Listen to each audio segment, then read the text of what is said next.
म्हणतात की प्रत्येक माणूस Now being recorded. हा बाहेरील संकटांपासून किंवा वादळांपासून जास्त न हरता तो आतल्याच वादळांपासून संकटांपासून जास्त हरत असतो. आणि हाच मुद्दा आपण घेऊन जो सध्याच्या काळात लोकांना निराशेच्या दुःखाच्या गर्तेत घेऊन जातोय आणि या समाजाच्या ढासळलेल्या परिस्थितीला कसं सामोरं जावं प्रत्येकानं, या सगळ्यांच्या मार्गदर्शनासाठी आज आपण ताणतणाव मुक्ती किंवा नियोजन म्हणजे स्ट्रेस मॅनेजमेंट या विषयावरती मार्गदर्शनपर हा जो कार्यक्रम आयोजित केलेला आहे. या कार्यक्रमाची थोडक्यात रूपरेषा आपणास सांगतो की सुरुवातीला आपले आंतरराष्ट्रीय अध्यक्ष श्री श्रीकांतजी डांगे सर यांचं स्वागतपर भाषण होईल. त्यानंतर आजच्या कार्यक्रमाचे प्रमुख वक्ते माननीय दातखिळे सर यांची ओळख आणि स्वागत होईल. त्यानंतर आजच्या कार्यक्रमाचे वक्ते यांचं मार्गदर्शनपर स्पष्टीकरण, त्यानंतर प्रश्नोत्तरांचा कार्यक्रम होईल आणि शेवटी आमच्या अक्षर मानवच्या महाराष्ट्र अध्यक्षा प्रणोती पाटील यांचं समारोपीय भाषण आणि शेवटी आभार प्रदर्शन असा एक आपल्या कार्यक्रमाची रूपरेषा असेल. आता मी आमच्या आंतरराष्ट्रीय अध्यक्ष श्रीकांतजी डांगे सर यांना स्वागतपर भाषणास विनंती करतो. माझा आवाज येतोय का? सगळ्यांपर्यंत पोहोचतोय का? Yes sir, yes sir. इथे इंटरनेटचा इश्यू असल्यामुळे मी व्हिडिओ ऑन नाही करत सध्या. येतोय सर, येतोय.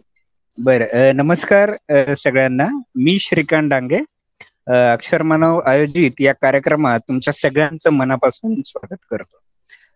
खरं तर आजचा विषय दीपेश खूप छान आहे आणि अक्षर मानवचं जे काही आपलं काम सुरू आहे त्याच्याशी बरचसं सुसंगत ताण तणाव नियोजन हा विषय तुम्ही घेतलाय. त्याबद्दल सर्वप्रथम तुमच्या विभागाचे मनापासून आभार. तर अक्षर मानव नेमकं काय काम करतंय याविषयी मी थोडक्यात माहिती देतो. तर अक्षर मानव नारायण सर माणसांना माणसं जोडण्याचं काम करतायत.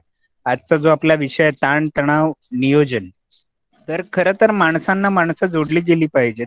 आपण आसपास पाहतोय की हा समाज किती भेदांनी पोखरला गेलाय. मग जात, धर्म, वय, लिंग, प्रदेश या सगळ्या गोष्टींमध्ये हा समाज विभागत चाललाय आणि त्या विभागलेल्या किंवा विखुरलेल्या समाजाला एका आभाळाखाली सांधण्याचं काम अक्षर मानव म्हणून आम्ही करतोय. ही माणसं एका आभाळाखाली एकत्र येत असताना त्यांचा मेंदू शांत आणि सुखी झाला पाहिजे असं आम्हाला वाटतं.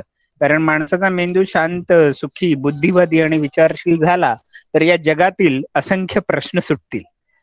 त्यामुळेच जगण्याला भिडणारे जेवढे काही विषय आहेत, अगदी आरोग्य, पाणी, चित्रपट, नाटक, शेती, अर्थ या सगळ्या विषयांशी संबंधित आपल्या जगण्याला मोठं करणारं, खऱ्या अर्थानं आपण असं म्हणू लौकिक, बौद्धिक, आर्थिक पातळ्यांवर समृद्ध करणारं किंवा त्याची क्षमता आखणारं साधे, नाविन्यपूर्ण, कल्पक असे उपक्रम आपण राज्यभर, देशभर आणि आता जगभरही राबवतोय. अक्षर मानव जगातही पोचलाय. सध्या कोरोनाच्या काळात आपले बरेचसे ऑनलाईन कार्यक्रम सातत्यानं होत आहेत. तर माणसाच्या मेंदूला आधार मिळावा, त्याच्या जगण्याला एक दिलासा असावा, काही आपुलकीची माणसं आपल्याला मिळावीत म्हणून अक्षर मानव सातत्यानं काम करताय. मग ते ऑनलाईन असो किंवा ऑफलाईन माध्यमातून. आणि तुम्ही सगळे आज अशा विषयावर ऐकण्यासाठी वेळात वेळ काढून जोडले गेले आहात याचा मला खूप आनंद होतोय. कारण आजकाल आपण पाहतोय की स्ट्रेस मॅनेजमेंट, सध्या कोरोनाचा काळ आहे म्हणून नाहीये, पण हे काही धकाधकीच्या जीवनात किंवा जे काही सुरू आहे आसपास आपण पाहतोय, आम्ही शहरात राहतो त्यामुळे हे रोज अनुभवतो. इथं स्ट्रेस मॅनेजमेंट हे खूप महत्वाचं आहे. म्हणजे पर्सनल आयुष्य असो किंवा तुमचं प्रोफेशनल आयुष्य असो किंवा सोशली, या सगळ्या गोष्टींचं नियोजन आणि त्याकडे बघण्याचा एक दृष्टिकोन हा आपला तयार झाला पाहिजे असं मला वाटतं. आणि आपल्या मनातले जे काही भावना, विचार आणि वर्तन याचं नियोजन होणं हे खूप महत्वाचं आहे शांत आणि सुखी जगण्यासाठी. त्यामुळं नारायण सर, मला आनंद होतो की या विषयावर तुम्ही आम्हाला निश्चितपणानं योग्य मार्गदर्शन कराल आणि निश्चितपणानं या कार्यक्रमातून आम्हाला हवता बोध किंवा जी काही योग्य माहिती हवी आहे जगण्याकडे पाहण्यासाठी किंवा या विषयात संबंधित ती मिळेल अशी मी आशा व्यक्त करतो. धन्यवाद. श्रीकांत सर धन्यवाद. आजच्या कार्यक्रमाचे प्रमुख वक्ते श्री नारायण दातखिळे सर यांच्याविषयी सांगायचं म्हणजे योग प्रचार, योग प्रसार आणि योग प्रशिक्षण यासाठी स्वतःला सतत प्रत्येक स्तरावरती स्वतःला वाहून घेतलेलं एक व्यक्तिमत्व. मागील 20 वर्षापासून योग प्रचार आणि प्रसाराच्या कार्यात हे मग्न आहेत. समाजाच्या वेगवेगळ्या विभागात या कार्यातून ते समोर येत आहेत लोकांच्या. यांनी त्यांचं शिक्षण, योग शिक्षण पूर्ण केल्यानंतर अनेक विद्यार्थ्यांना. हॅलो, आवाज येतोय माझा तुम्हाला? हॅलो, हो दीपेश, येतोय, बोला. येतोय, आवाज येतोय.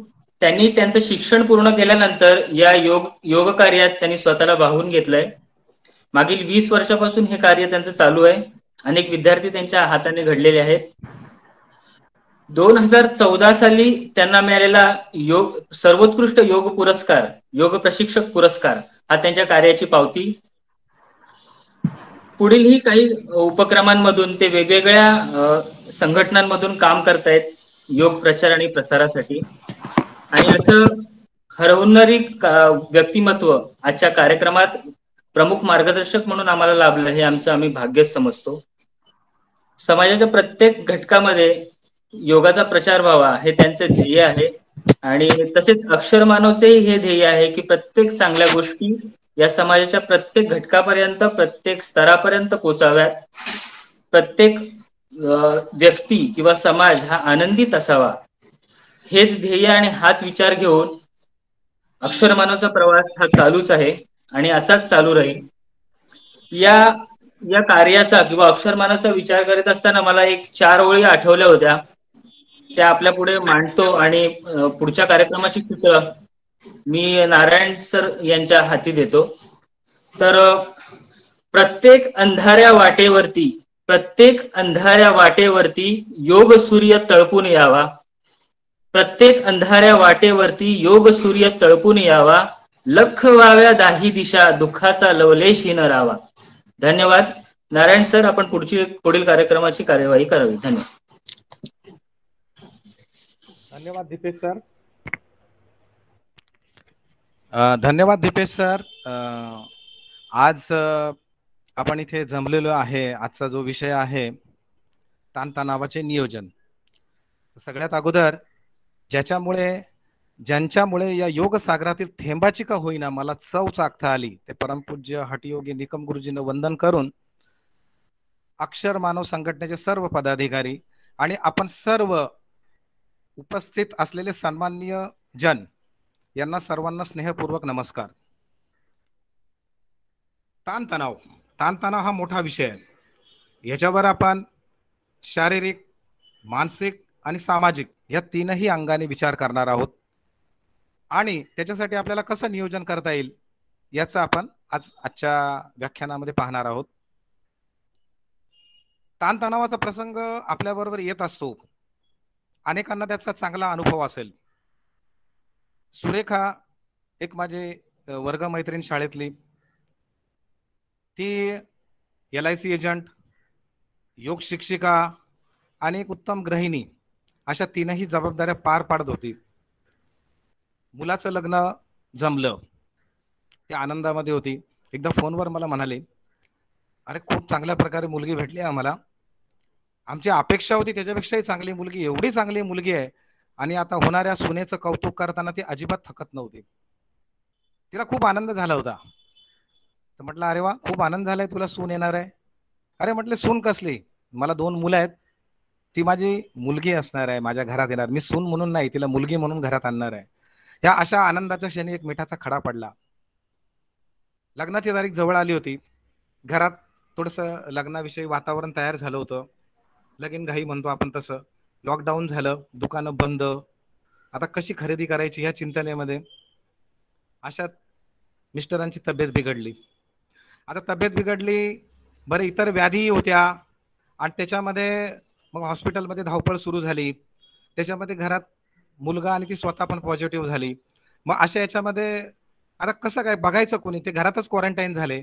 मिस्टरांना हॉस्पिटलमध्ये ऍडमिट केलं. खूप टेन्शनचं वातावरण होतं. मग रेमडेसिवीरची इंजेक्शन सुरू झाली. 5-6 इंजेक्शन दिले गेले. त्याच्यानंतर अचानक त्यांची तब्येत बिघडली. चांगली सुधारणा होत असताना तब्येत बिघडली. त्यांना एक आशा होती का आता हे घरी येतील, आपण आता चांगल्या प्रकारे लग्न करूया. आणि अचानक त्यांची तब्येत बिघडली आणि पहाटे त्यांच्या घरामध्ये निरोप आला. अख्खं घर कोसळलं. ती पूर्ण कोलमडून गेली. आता काय करायचं, सगळा अंधार दिसत होता. मी जेव्हा तिच्याशी बोललो तेव्हा तिच्या थेंबात दाटलेलं आभाळ मोकळं केलं तिने. पण हळूहळू ती सावरली. तिच्यातली योग शिक्षिका उभी राहिली आणि ह्या योग शिक्षिकेचं जे मनोबल होतं ते एकदम अतुलनीय होतं. अशा परिस्थितीमध्ये आई आणि वडील या दोघांची भूमिका मला निभवायची आहे. ते तर गेलेच, पण त्यांची इच्छा होती शेवटची, मुलाचं लग्न लवकर करायचं होतं त्यांना. त्याची तारीख ठरलेली होती. ठीक आहे, थोडा उशीर झालाय, पण मी हे पूर्ण करेल, त्यांची इच्छा मी पूर्ण करेल, या जिद्दीनं ती उभी राहिली.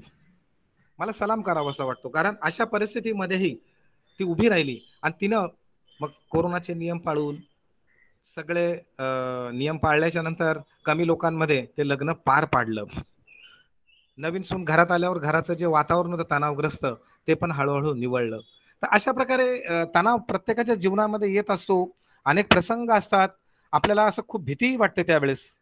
पण लक्षात घ्या, ज्या वेळेस अशा प्रकारचे तणाव येतात तेव्हा असं काही नाही आहे, म्हणजे नंतर सुद्धा आपल्याला असं त्यावेळेस जी भीती वाटलेली असते तर असं काही घडत नसतं परत. पण माणूस त्यावेळेस खूप घाबरत असतो. त्याच्या मनामध्ये जी भीती असते ती डोकं वर काढते. ऍक्च्युली तणाव होतो म्हणजे नक्की काय होतं, तर ज्यावेळेस एखादी घटना घडते का जी तणाव निर्माण करणारी असते, तर हा सगळा हार्मोन्सचा खेळ आहे.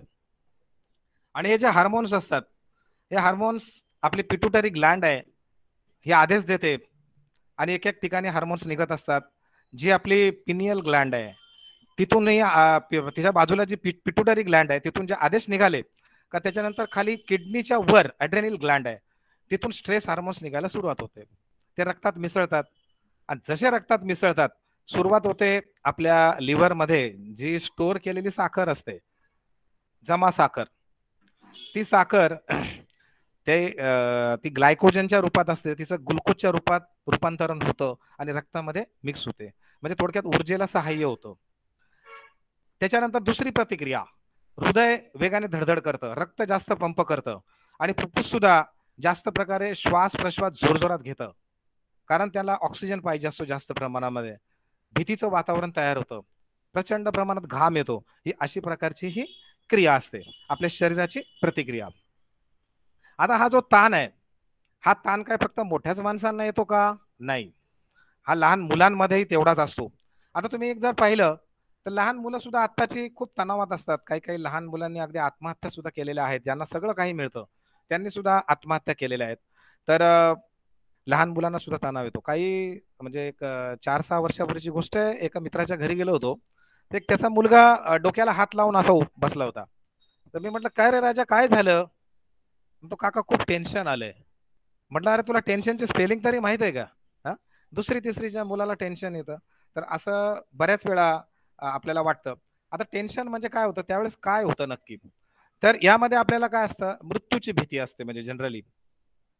मग अशा वेळेस आपल्यासमोर 2 पर्याय उभे असतात, एक फाईट और फ्लाईट, म्हणजे लढा किंवा पळा. रस्त्याने आपण चाललेलो आहेत, आता चाललोय रस्त्यामध्ये, कुत्रा मागे लागला भुंकतोय, आपण त्या कुत्र्याकडे बघतो सर्वसाधारणपणे, त्याचा चेहरा, त्याचा आकार, मग ठरवतो पळायचं का दगड उचलायचा. तर हे फाईट और फ्लाईटचं असं असतं, आपण पर्याय निवडतो. आता पूर्वीच्या काळी युद्ध व्हायची, त्या युद्धामध्ये असंच असायचं, समोरच्याचं बलाबल पाहून युद्ध व्हायचं, कधी पळून जायचे, कधी त्याच्यावर आक्रमण करायचे. हा त्याच्यातला भाग असतो.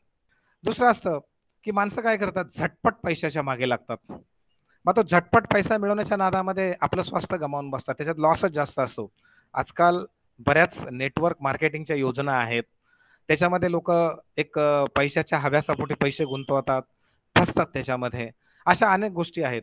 आपल्याला अनेक आमिष दाखवली जातात, पण ती खरी नसतात. आता एक उदाहरण मी तुम्हाला देऊ इच्छितो.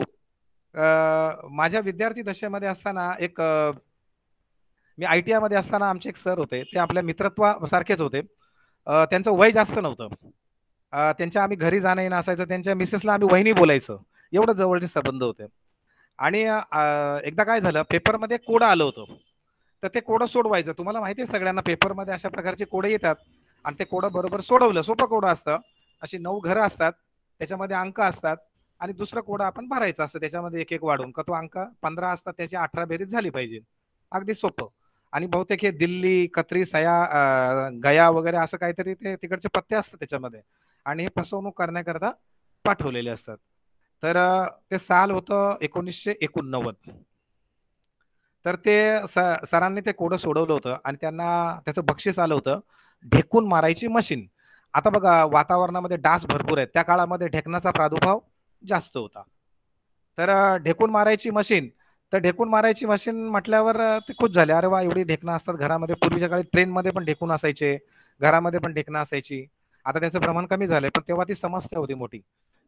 तर मग ते खुश झाले एकदम. आम्हाला सांगितलं, म्हटलं सर, ढेकून मारायची मशीन लागले तुम्हाला, पार्टी तो बनती आहे. मग त्यांच्या घरी नेलं त्यांनी आम्हाला सगळ्यांना, मस्तपैकी इडली सांबारचा बेत झाला, आम्ही खुश झालो. त्याच्यानंतर त्यांना एक पत्र आलं की तुम्हाला ही मशीन येणार आहे, पण त्याच्यासाठी तुम्हाला एक छोटीशी रक्कम भरावी लागणार आहे, 50 रुपये. मग त्यांनी ते 50 रुपये पोस्टाने पाठवले. परत दुसरं आलं का त्याचा जो टॅक्स आहे तो एक 50 रुपये भरावा लागणार आहे. असं 2-3 वेळा त्यांच्याकडनं पैसे मागून जवळजवळ 200 रुपयाची अमाऊंट त्यांच्याकडनं घेतली गेली. तेही कंटाळले. तर बोलले अरे, आणि त्यावेळेस 200 रुपये खूप झाले हो. आत्ताचा विषय नाही आहे हा, 1989-90 ची गोष्ट आहे. मग ते बोलले ठीक आहे, आता 200 तर भरलेलेच आहेत. आणि एके दिवशी त्यांना पोस्टाने कळलं की अमुक अमुक तारखेला आपली ती ढेकून मारायची मशीन येणार आहे. मग आम्ही सगळे विद्यार्थी शिक्षकांबरोबर पोस्टामध्ये गेलो ती ढेकून मारायची मशीन आणायला. साधारणपणे 2x1 फुटाचं ते बॉक्स, ते आम्ही घेतलं, घरी घेऊन आलो. तसा हलकाच बॉक्स होतं, एवढं वजनही नव्हतं. घरी आल्यावर त्यांच्या मिसेसने मस्तपैकी त्याची आरती केली, त्याला हळद कुंकू लावलं, आणि त्याच्यानंतर मग आम्ही ते उघडलं. मग एवढी मुलं आल्यावर त्यांनी पण काहीतरी खायला बनवलं आम्हाला, आणि ते उघडलं. ते उघडल्यावर त्याच्या आतमध्ये दुसरा बॉक्स निघाला, दुसरा बॉक्स उघडला, त्याच्या आतमध्ये तिसरा बॉक्स फोडला, त्याच्या आतमध्ये चौथा बॉक्स. असे 6 ते 7 बॉक्सच्या आतमध्ये एक छोटा बॉक्स होता. तो जो बॉक्स होता 7वा, तो उघडला. त्याच्यामध्ये गोल दगड होता, आणि त्याच्या खाली एक चपटा दगड होता, आणि त्याच्यामध्ये एक पेम्पलेट होतं. ते पेम्पलेट काढलं आम्ही, आणि त्याच्यावर लिहिलं होतं का भिंतीवरचा ढेकून घ्यायचा हाताने पकडून, त्या चपट्या दगडावर ठेवायचा, आणि गोल दगडाने मारायचा. बघा आता या अशा प्रकारे कसं चाललेलं आहे, म्हणजे काय कळत नाही म्हणजे. आणि अशा प्रकारे लोक फसायची त्याच्यामध्ये. तर अशा प्रकारे कुठल्याही योजनेमध्ये आपण फसायचं नाही. लक्षात ठेवा, काही जगामध्ये फुकट नसतं. कुठेही जर ढिगारा दिसला तर कुठेतरी खड्डा झालेला असतो. आता ताणतणावामध्ये हे प्रकार असतात. मग आपल्याला ताणतणाव येतो फसलो गेल्यानंतर. ताणतणावाचे प्रकार आहेत, मुलीचे लग्न जमत नाही, मुलाचं लग्न जमत नाही, नोकरी मिळत नाही, धंद्यात नुकसान, कर्जबाजारीपणा, घरातील एखादा व्यक्ती असतो तो काही दारू पितो, कुठलं व्यसन करतो, जुगाराचा नाद आहे, शेतीचे वाद आहेत, कोर्ट कचेऱ्या आहेत, विवाह संबंध विच्छेद आहे, एखादा मोठा आजार आहे, आणि मुलांना सुद्धा परीक्षेचा ताण येतो. तर अशा प्रकारे ताणाचे बरेचसे प्रकार असतात. आता हे सगळे प्रकार असतात, अशा अनेक समस्या आहेत, ह्या आपल्याला चिंता निर्माण करतात, मग ताण निर्माण होतो. आता आपल्याला जी समस्या निर्माण झाली, जो ताण निर्माण झालाय, त्याच्या आपण मुळाशी गेलं पाहिजे.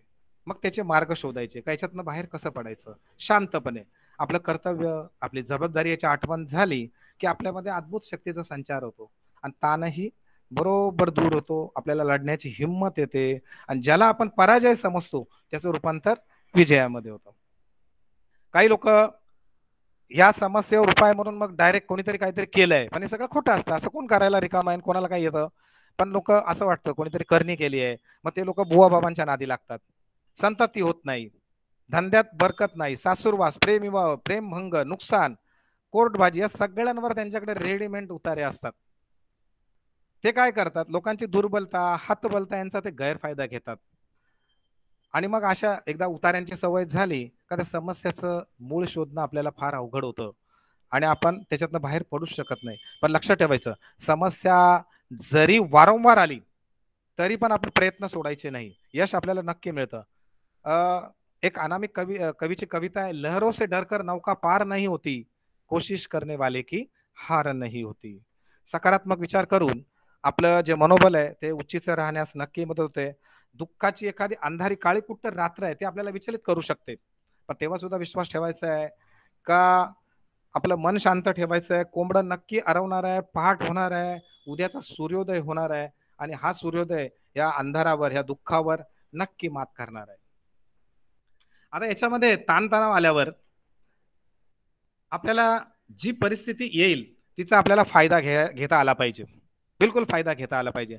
कठीण परिस्थिती येते, आपण विचार करतो अरे बापरे आता काय करायचं, तर तिचा फायदा घेण्याचा प्रयत्न करायचा. याचं उत्तम उदाहरण म्हणजे छत्रपती शिवाजी महाराज. त्यांनी आपल्या भौगोलिक परिस्थितीचा फायदा घेतला, गनिमी कावा विकसित केला आणि आपल्याला सगळ्यांना शिवाजी महाराजांचा इतिहास माहितीच आहे. तुम्हाला एक उदाहरण देणार आहे मी. एक आदिवासी मुलगी होती. आता ही जी आदिवासी मुलगी होती तिला शिकण्याची खूप आवड. 4थी पर्यंत शिक्षण झालं आणि त्यांचं ते गाव किंवा पाडा होता, तिथे पुढे शाळा नाही, शाळा फार लांब, आणि शाळा लांब म्हणजे जवळजवळ 1.5 तास चालत जावं लागेल एवढी लांब. आणि कसं काय पाठवायचं बरं, त्यांची परिस्थिती नाही का त्या मुलीला शाळेत पाठवायची, परिस्थिती गरीब, बसने जाण्याची हे नाही. ते लोक आदिवासी जनरली ते बांबूच्या काड्यांपासून हे बनवतात टोपल्या, ते काम करायचे. मग काय करायचं, त्यांनी सांगितलं नको जाऊ. मुलगी म्हटली मी जाणार. शेवटी बापाने तिला शाळेत टाकलं आणि तिने सांगितलं की मी तुम्हाला कामामध्ये पण मदत करेल आणि शाळेत पण जाईल. पण मग तिला उशीर व्हायचा, ती पळत जायची शाळेमध्ये, पळत जायची आणि पळत यायची. तर शिक्षकांनी पाहिलं, ते बोलले अरे ही मुलगी फार लांबून येते आणि हिला खूप त्रास होतो, एवढी लहान मुलगी पळत जाते पळत येते, आपण काहीतरी करूया. शिक्षकांनी वर्गणी काढली, बोलले हिला आपण बसचा पास काढून देऊया. ते एक शिक्षक होता, तो हाडाचा शिक्षक होता, तो म्हटला नाही, बसचा पास नाही काढून द्यायचा. ह्या मुलीमध्ये काही जिवंतपणा आहे, काही जागृती आहे, तिला विकसित करायचं. मग म्हणे काय करायचं, तर म्हणे आपण असं करू, तिला एक घड्याळ घेऊन देऊ, तिला वह्या पुस्तकं घेऊन देऊ आणि तिला सांगितलं हे घड्याळ हातात बांधायचं, घरातून निघताना तुझ्या वहीमध्ये टाइम नोट डाऊन करायचा, किती वाजता निघाली, आणि शाळेत आल्यावर परत टाइम नोट डाऊन करायचा, जातानाही असंच, घरी गेल्यावर परत टाइम नोट डाऊन करायचा. हळूहळू तो जो वेळ होता, अंतर तेवढंच, पण वेळ हळूहळू काही सेकंदाने मिनिटाने कमी व्हायला लागली. आणि जेव्हा शालेय स्तरावर स्पर्धा झाल्या त्याच्यामध्ये रनिंग रेसमध्ये ती मुलगी पहिली आली, जिल्हा पातळीवर देखील ती पहिली आली, स्टेट लेवल राज्यस्तरीय स्पर्धेमध्ये तिने पहिला क्रमांक मिळवला. आणि जेव्हा एकलव्य खेलकूद स्पर्धा होती त्या स्पर्धेमध्ये सुद्धा तिने पहिला क्रमांक मिळवला होता. आता म्हणजे काय झालं, शेवटी तिला गरिबीने मारलेले डंख होते, पैसे नव्हते बसने जायला, गरिबीने मारलेला हा डंख होता, तो तिने तिच्या पंखात रूपांतर केला. तर हे डंखच उद्याचे पंख होतात, पण आपली भावना तशी असली पाहिजे, आपण तसा विचार केला पाहिजे. म्हणून कितीही तणाव असला तरी परिस्थिती तणाव घेऊ नका. या अशा परिस्थितीमध्ये मी काय करू शकतो हा विचार करा. ताणतणावामुळे आपलं आर्थिक, शारीरिक, मानसिक असं नुकसान होऊ शकतं. ताणामुळे चिडचिड वाढते, त्याचा मैत्री तसेच नातेसंबंधावर सुद्धा परिणाम होतो. आता आपल्यामध्ये काय काय परिणाम होतात ताणतणाव आल्यावर, तर सगळ्यात अगोदर लक्षणं कुठली येते आपण बघूया. छातीमध्ये धडधड वाढते, खूप मोठा घाम येतो, जास्त घाम येतो, हातपाय त्वचा थंड पडणे, पोटाचे आरोग्य बिघडतं, वारंवार लघवीला जावंसं वाटतं, भीती वाटते, उदास वाटतं, आपल्याला कोणत्याही गोष्टीमध्ये आनंद वाटत नाही, निरुत्साह येतो, नेहमी निरुत्साह. महिलांमध्ये मासिक पाळीची अनियमितता येते, डोके हातपाय दुखतात, झोप येत नाही, सतत चिंताग्रस्त राहतो तो माणूस, लैंगिक जीवन व कार्यक्षमतेवर परिणाम होतो, सतत थकवा येतो, याबरोबर diabetes, blood pressure, heart attack यासारखे त्रास आपल्याला उद्भवतात. यासाठी तणावाचे योग्य रीतीने आपण नियोजन केलं पाहिजे. आता कसं असतं, ताण आला तर सगळ्यात सोपा मार्ग काय आहे, सगळ्यात सोपा मार्ग म्हणजे आपल्या जवळची व्यक्ती आहे त्यांच्याशी बोलायचं, आपण त्यांना सांगायचं का असा असा प्रॉब्लेम आहे, ते आपल्याला आधार देतात. पण कोणाशी, जे आपल्या जवळचे आहेत, आपले हितचिंतक आहेत, त्यांच्याशी बोलायचं आहे, ते लोक आपल्याला आधार देतात आणि त्याच्यातनं बाहेर पडण्यास मदत होते. त्याच्यासाठी योग मार्ग काय सांगतो आपल्याला, योगामुळे आपण तणावमुक्ती कशा प्रकारे करू शकतो, याची सुरुवात आहारापासून आहे. तर आपण उत्तम प्रकारे आहार घेतला पाहिजे, चविष्ट आहार घेतला पाहिजे, सुपाच्य आहार घेतला पाहिजे. मग ताणतणाव घालवण्यासाठी आहार कसा केला पाहिजे, चांगला आहार केला पाहिजे. कसा, काय काय खाल्लं पाहिजे, बटाटा vada, samosa, pizza, burger, Chinese, नावं बरीच आहेत, मलाही माहित नाहीत एवढी नावं. अशा प्रकारचा आहार केला पाहिजे का? नाही. तर आपला आहार हा सुपाच्य असला पाहिजे, सात्विक असला पाहिजे. आता हा आहार करताना त्याच्यामध्ये carbohydrates, proteins, fats, minerals, vitamins यांचं चांगल्या प्रकारे प्रमाण असलं पाहिजे. कार्बोहायड्रेट मध्ये सगळ्या धान्यामधून आपल्याला मिळतं, सगळ्या प्रकारचे धान्य, आणि ते भरपूर प्रमाणात मिळतात. प्रोटीनसाठी सगळ्या प्रकारची कडधान्य, डाळी याच्यातून आपल्याला चांगल्या प्रकारचे प्रोटीन्स मिळतात. त्याच्याबरोबर जे मांसाहारी लोक आहेत ते अंड्यामधून प्रोटीन्स मिळवू शकतात, मांसामधून मिळतात. आणि दुसरा पुढचा प्रकार आहे फॅट. ते तर आपल्याला प्रमाणापेक्षा जास्त मिळतात. तर आपल्या आहारामध्ये त्याचं प्रमाण कमी केलं पाहिजे, तेल कमी केलं पाहिजे आहारामध्ये. तेलाच्या ऐवजी शुद्ध गाईचं तूप ते जर आपण वापरलं तर अंगावर चरबी वाढायची धोका कमी होतो. आता हे झालं फॅट बद्दल. पण आता जे विटामिन्स आहेत त्याच्यासाठी आपल्याला हिरव्या पालेभाज्या, फळं, ताजी फळं याच्यातून ते विटामिन्स पर्याप्त रूपाने मिळतात. सगळ्या प्रकारची फळं जी आपल्याला सीजन मध्ये उपलब्ध होतात, आपल्या विभागामध्ये उपलब्ध होतात, त्याच्यातून मिळतात. पण मिनरल्स बाबत काय आहे? अन्न पचनासाठी, चयापचयासाठी फार आवश्यक घटक आहे विटामिन्स आणि मिनरल्स. याचा कोणी विचारच करत नाही. याच्यासाठी आपल्याला ड्रायफ्रुट्स खाल्ले पाहिजेत. काजू आहेत, बदाम आहेत, बऱ्याच प्रकारचे ड्रायफ्रुट्स आहेत.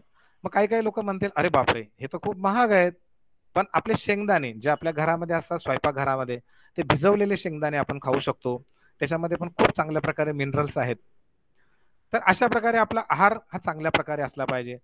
आहारामध्ये न्यूट्रिएंट्स, फायटोन्यूट्रिएंट्स भरपूर प्रमाणामध्ये असले पाहिजेत. त्यामुळे आपल्या शरीराचं पोषण होतं, चांगल्या प्रकारे हार्मोन्स तयार होतात आणि आपण आरोग्याच्या दृष्टीने एक सकारात्मक पाऊल टाकतो. ही योगाची पहिली पायरी आहे. योग करताना आहाराचं एक विशिष्ट महत्व आहे आणि त्याचं आपण पालन केलं पाहिजे. आता जेव्हा आपण आहाराचं पालन केलेलं आहे, मग योग काय सांगतो, काय केलं पाहिजे आपण? तर आपण याच्यामध्ये शुद्धिक्रिया सांगितलं सगळ्यात अगोदर, म्हणजे शरीर शुद्धीसाठी. आपल्याला आजार होतो, तर आजार का होतो? तर वात, पित्त आणि कफ या त्रिदोषाचं असंतुलन झाल्यामुळे. जेव्हा सुश्रुत ऋषींनी त्यांची सुश्रुत संहिता लिहिली तेव्हा त्यांनी त्याच्यामध्ये सांगितलं होतं, समदोषा समाग्नीचं समधातू मलक्रिया प्रसन्नात्मेंद्रिय मन स्वस्थ इति भिधीयते. तर आपल्या शरीरामध्ये या सगळ्या गोष्टी, हे सगळे धातू आहेत, ते सगळे योग्य रीतीने पाहिजेत. हे दोष जे आहेत, दोष म्हणजे कुठले दोष? 3 दोष आत्ताच सांगितलं, असे वात, पित्त, कफ याची लेवल समान असली पाहिजे, त्याचं संतुलन असलं पाहिजे. अग्नी, आपला जठराग्नी आहे. काही लोक अन्न खातात पण जठराग्नी कमजोर आहे, अन्नाचं पचन होत नाही, कडकडून भूक लागली पाहिजे, जठराग्नी प्रदीप्त असला पाहिजे. धातू म्हणजे सप्तधातू. सप्तधातू म्हणजे रस, रक्त, मांस, मज्जा, अस्थि, शुक्र आणि मेद, हे सप्तधातू आहेत. हे सप्तधातू आपल्या आहारामुळे चांगल्या प्रकारे तयार होतात, त्यांचे चांगल्या प्रकारे तयार झाले पाहिजे शरीरामध्ये. आणि मल, मलमध्ये आपल्याला येणारा घाम आहे, लघवी आहे, आणि आपण जे टॉयलेटला जातो मल, तर हे अशा प्रकारे जे मलाचं निष्कासन असतं, डोळ्यातनं सुद्धा घाण निघते, नाकातून सुद्धा घाण निघते, हा सुद्धा मल आहे. याचं चांगल्या प्रकारे निष्कासन झालं पाहिजे शरीरातून. त्याबरोबर आपला आत्मा आणि आपली इंद्रिय ही प्रसन्न असली पाहिजेत, तेव्हा आपलं आरोग्य चांगलं राहतं. आणि हे करण्यासाठी सगळ्यात अगोदर आपल्या शरीरातील वात, पित्त आणि कफ या त्रिदोषांचं संतुलन ठेवण्यासाठी षटकर्माचा अभ्यास योगामध्ये सांगितलेला आहे. आता हे षटकर्म कुठले कुठले आहेत? तर षटकर्मामध्ये धौती आहे. धौती काय करते? आपल्या अन्ननलिकेची सफाई करते. जठर आहे, अन्ननलिका, त्याची सफाई करते. त्याच्यानंतर आहे बस्ती. बस्ती आपल्या आतड्यांची सफाई करते.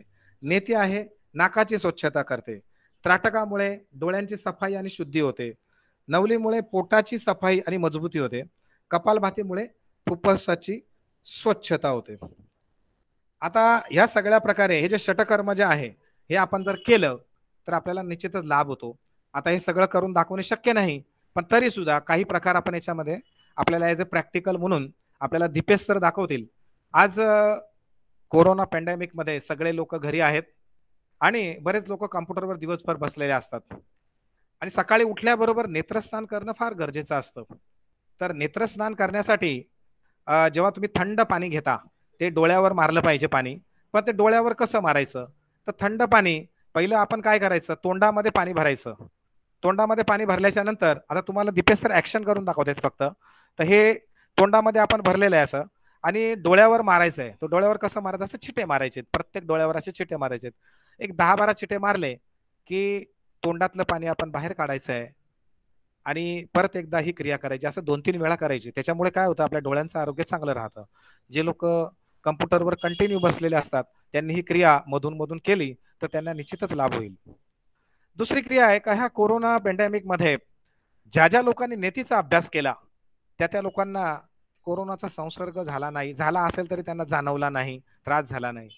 आता ही जी नेती आहे ती काय काम करते, तर नेती जेव्हा कोरोनाचे जे विषाणू असतात हे जाताना तुमच्या नाकातून प्रवेश करतात, ते नाकामध्ये राहतात, घशामध्ये राहतात. पण जर तुम्ही नेतीचा अभ्यास केला तर ते बाहेर पडू शकतात. त्याच्यामध्ये असलेलं मीठ त्यांना मारून टाकतं आणि ते बाहेर पडतात. जर तुम्ही गार्गिल्स केले रात्री झोपताना तर घशामध्ये असलेले विषाणू सुद्धा बाहेर पडतात. आणि आपण बाहेर जाताना मास्क लावतो, ही काळजी तर आपण घेतोच आहे, आणि तरी सुद्धा जर कधी संसर्गाचा चान्स असेल तर तो कमी होतो. तर ही नेती अतिशय महत्वाची क्रिया आहे, त्याचा आपण लाभ बघूया. ज्या लोकांना नाईट शिफ्ट असते, ज्यांना झोपेचा प्रॉब्लेम असतो, त्यामुळे शरीरामध्ये उष्णता वाढते, अतिरिक्त पित्त तयार होतं, डोकेदुखी असते, डोळ्यामध्ये उष्णता वाढते. आणि जे लोक त्राटकाचा अभ्यास करतात, ज्योती त्राटकाचा, त्यांनी नेतीचा अभ्यास केलाच पाहिजे. बऱ्याच लोकांचं असं एक हे असतं की डोकं दुखतंय, मग ते डॉक्टरच्या गोळ्या खातात, मग योग वर्गाला येतात, 5-6 वर्ष गोळ्या खाल्या, फरक पडलेला नाही, इतर त्रास झाले, मग आम्ही त्यांना नेतीचा अभ्यास देतो. हा नेतीचा अभ्यास अर्धशिशीवर अतिशय कारगर आहे. डॉक्टरच्या गोळ्या खाल्यानंतर अर्धशिशी तुमची थांबते, पण गोळ्या बंद केल्या का परत सुरू होते. पण नेतीने तुमचा अर्धशिशीचा त्रास हा कायमचा दूर होतो. तर नेती कशी करायची, तर त्याच्यामध्ये दीपेश सरांनी मला वाटतं आता पॉट भरलेला आहे, तर जो पॉट आहे त्याच्यामध्ये कोमट पाणी आणि मीठ टाकायचं असतं. आणि ती आपण जेव्हा बघा ती धरायची कशी, बघा ती धरायचं दाखवा, आपल्या अंगठ्याने एका बाजूला, बाकीच्या बोटांनी एका बाजूला, अशा प्रकारे ती नेती कमरेमधून वाकायचं आहे. आणि तो जो आपला नेती पॉट आहे तो नाकाच्या एका बाजूला लावायचा आहे. दीपेश सर थोडं खाली वाका दिसत नाहीये, किंवा कॅमेरा सेट करा बरोबर, हा. तर तो एका साईडला लावला आणि तोंड उघडं ठेवायचं आणि श्वास हलका हलका घेत राहायचा. श्वास घेतला का नाकातून दुसऱ्या बाजूला पाणी येतं. तर तुम्हाला दिसत असेल दीपेश सरांच्या दुसऱ्या नासिकेतून ते पाणी यायला सुरुवात झालेली आहे. त्या पाण्याबरोबर आतमध्ये असलेलं इन्फेक्शन ते सगळं बाहेर पडून जातं. काय बॅक्टेरिया, विषाणू वगैरे सगळे ते सगळे बाहेर निघून जातात. अर्ध्या पॉटने एका बाजूने आणि अर्ध्या पॉटने दुसऱ्या बाजूने. तर अशा प्रकारे आपण त्याचा अभ्यास करू शकतो. तर आता त्यांनी एका बाजूने पाणी टाकलं होतं, आता दीपेश सर आपल्याला दुसऱ्या बाजूने पाणी टाकून दाखवतील. दुसऱ्या बाजूने बघा, त्यांनी त्या नेती पॉटचं तोंड आपल्या नाकाला लावलेलं आहे आणि पाणी यायला सुरुवात झालेली आहे. सगळेजण पाहू शकतात. किती सुंदर क्रिया आहे आणि सोपी आहे. फक्त नवीन माणसाला थोडा त्रास होतो, पण नवीन माणसाने पहिल्या टायमाला जर 4-2 थेंब जरी निघाले तरी त्याच्यात आनंद मानायचा. आणि हळूहळू काही दिवसामध्ये म्हणजे फार तर 2-4 दिवसामध्ये, काही लोकांना तर पहिल्या दिवशी चांगल्या प्रकारे जमते. तर हा नेतीचा अभ्यास केला पाहिजे. आपल्या शरीरातील जे अतिरिक्त उष्णता याच्यामुळे नष्ट होऊ शकते, डोकोदुखी जाते याच्यामुळे. नेतीचे बरेचसे लाभ आहेत. तर ज्या लोकांना ॲलर्जीचा त्रास होतो, म्हणजे धुळीच्या वातावरणामध्ये गेल्यावर सर्दी होते, वारंवार सर्दी सायनसचा त्रास होतो, त्यांनी नेती अवश्य केली पाहिजे. पण नेती केल्याच्या नंतर नाकातलं पाणी चांगल्या प्रकारे बाहेर काढलं पाहिजे. काही लोक नेती करून नाकातलं पाणी बाहेर काढत नाही, मग त्यांना सर्दीचा त्रास होऊ शकतो. पण नाकातलं पाणी जर त्यांनी बाहेर काढलं तर सर्दीचा त्रास होण्याची शक्यता कमी असते. आता ही नेती केल्यावर कपालभाती मात्र अवश्य केली पाहिजे. तर आपण सगळे लोक कपालभाती करू शकतो. तर कपालभाती करण्यासाठी आपल्याला एक पोझिशन घ्यायची असते, म्हणजे आपण बसायचंय, खाली बसायचंय. ज्या लोकांना शक्य असेल त्यांनी पद्मासन लावा, ज्यांना शक्य नसेल त्यांनी अर्ध पद्मासन, साधी मांडी घातली तरी चालेल. कपालभाती करताना अगोदर गुदा मार्गाला खेचून घ्यायचं, म्हणजे ज्याला आपण मूलबंध लावणे म्हणतो. दोन्ही हात मांडीवर, मूलबंध लावलेला आहे, कंबर पाठमान सरळ, श्वास बाहेर काढायचा आहे रेचक, अर्धा श्वास भरायचा आहे अर्धपूरक, आणि चालवायचे दोन्ही नासिका.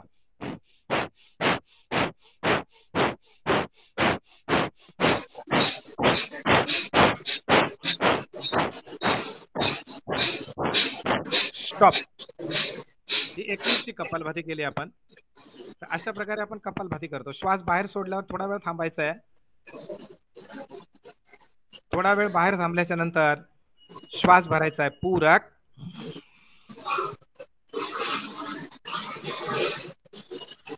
सावकाश रेचक. तर ही अशा प्रकारे आपण कपालभाती करू शकतो. तर मला वाटतं अक्षर मानव संघटनेचं पण योग विभाग आहे. तर त्यांच्याद्वारे सुद्धा तुम्ही हे सगळं काही शिकू शकता. तर ज्यांना शिकायचं असेल तर ते दीपेश,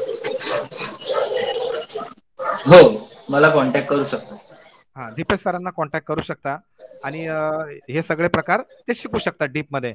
आज वेळेच्या अभावी आपण काही सगळे प्रकार घेऊ शकत नाही.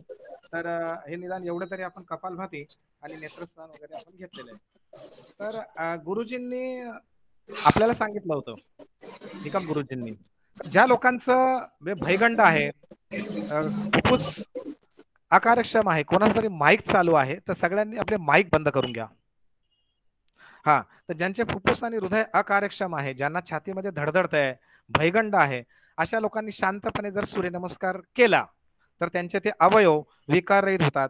त्याबरोबर पचनेंद्रिय, मज्जारज्जू, मेंदू इत्यादी अवयव सुद्धा प्रभावी होतात, त्यांचं कार्यक्षमता वाढते. तर गुरुजींनी हा सांगितलेला फार उपाय महत्वाचा आहे. त्यामुळे आत्मविश्वास वाढतो आणि संकटांना सामोरे जाण्याची हिंमत वाढते, विचार शुद्ध होतात, मन प्रसन्न होतं. आता काय होतं माहितीये का, आता जेव्हा तणाव येतो, तणावाचा संबंध कशाशी आहे तर आपल्या श्वासाशी आहे.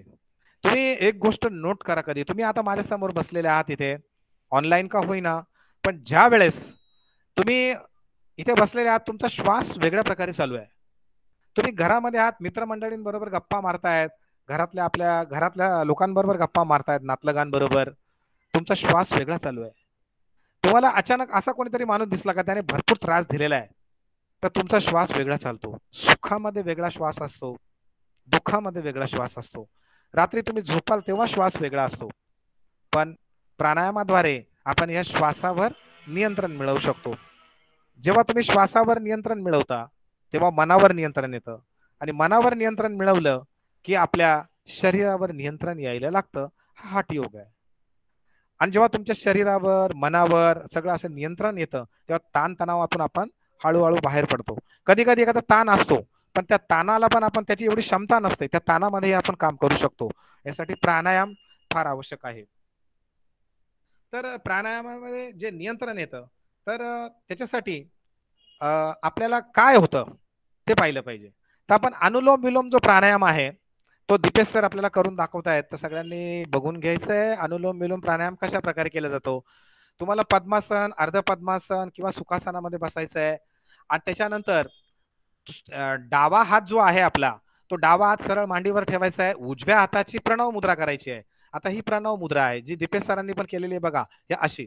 आणि ती प्रणव मुद्रा केल्याच्या नंतर श्वास बाहेर काढायचा आहे रेचक. डावी नासिका बंद करायची आहे, सॉरी उजवी नासिका बंद करायची आहे आणि डावे नासिकेने पूरक करायचं आहे. डाव्या नासिकेने पूरक करा, श्वास भरा. डावी नासिका बंद करा, उजव्या नासिकेने हळू हळू हळू हळू रेचक करा. उजव्या नासिकेने हळू हळू पूरक करा.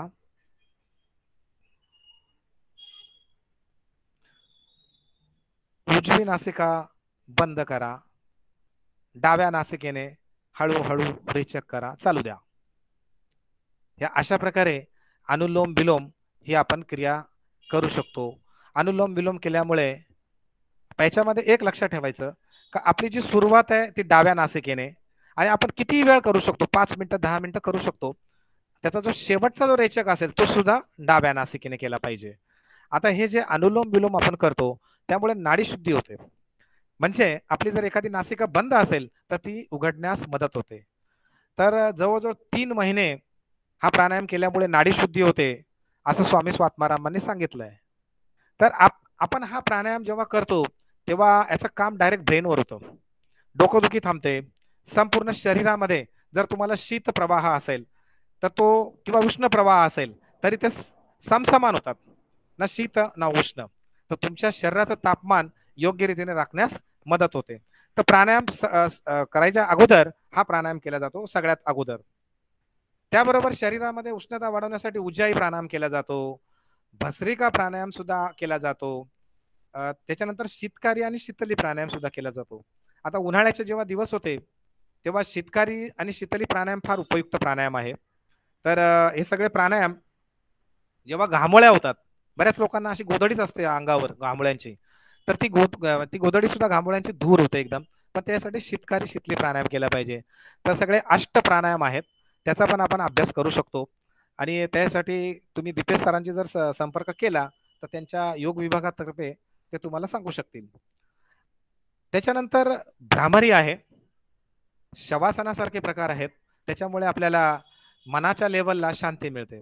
ओंकार आहे, ते सुद्धा आपल्याला चांगल्या प्रकारे शांती प्रदान करतात. तर आपण ओंकाराचा अभ्यास करूया. सगळ्या लोकांनी कंबर पाठ मान सरळ ठेवायची आहे, डाव्या हातामध्ये उजवा हात ठेवायचा आहे, डोळे बंद करून घ्यायचे आहेत आणि आपण ओंकाराचा अभ्यास करूया. घर्षणयुक्त रेचक, पूरक,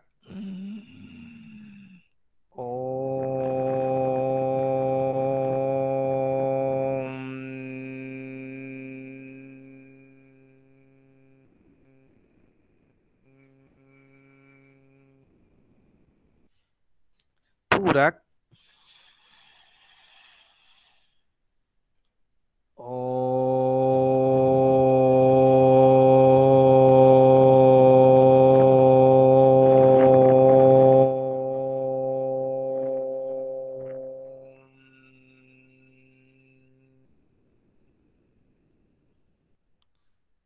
पूरक,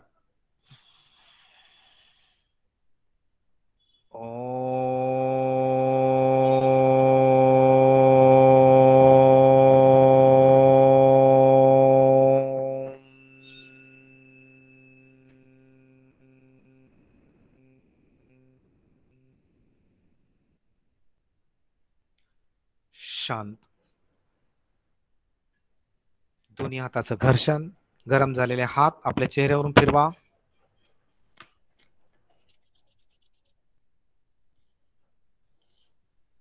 दोन्ही हात समोर घ्या, शांतपणे हाताकडे पाहत हसत हसत प्रसन्न भावमुद्रेने डोळे उघडा.